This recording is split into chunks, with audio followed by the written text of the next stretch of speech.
என்ன புரிஞ்சு போச்சுன்னு கேக்குறேன். ஜபார், எனக்கும் கங்காவுக்கும் குரு சிஷ்ய பாவ உறவு அவ்வளவுதான். அதுக்கு மேல அவளை பத்தி ஏதாவது கழகமா நினைச்ச உன் கண்ணு அவிஞ்சு போயிடும். நல்ல சாபம் கொடுங்க. உங்க சாபம் பலிச்சா நீங்க சந்தோஷமா இருக்கலாம். இந்த கன்றாவி எல்லாம் பாக்குறத விட கண்ணு போறதே தேவை. எது கன்றாவி? தன்னை முன்னுக்கு கொண்டுகிட்டு வந்தவங்கிற முறையில எனக்கு நன்றி கடன் செலுத்துறா. அது சமயத்து ஆர்வ கோளாறுனால அதிகமா போயிடுது, அவ்வளவுதான். ஆர்வம் அவளுக்கா உங்களுக்கா? உங்களுக்கு அது பிடிக்கும் இது பிடிக்கும் ஆசையா சமையல் பண்ணி அனுப்புறேன்.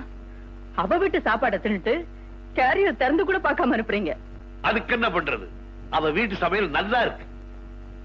இருக்கும் இருக்கும். என்ன மாதிரி கட்டி கொடுத்து அனுப்புறா. பக்கத்திலேயே இருந்து கிளைய போட்டு இழிச்சுக்கிட்டு அதை சாப்பிடுங்க இதை சாப்பிடுங்கன்னு எடுத்து ஊட்டி விட்டா நல்லதா இருக்கும். ஐயோ கன்றாவி, ஏன் கண்டதையெல்லாம் நினைச்சுக்கிட்டு என் இழவ கொட்டுறேன்? நாளைக்கு எனக்கு ஷூட்டிங் இருக்கு, கொஞ்சம் யோசனை பண்ண வேணாமா? என்ன தொந்தரவு பண்ணாத.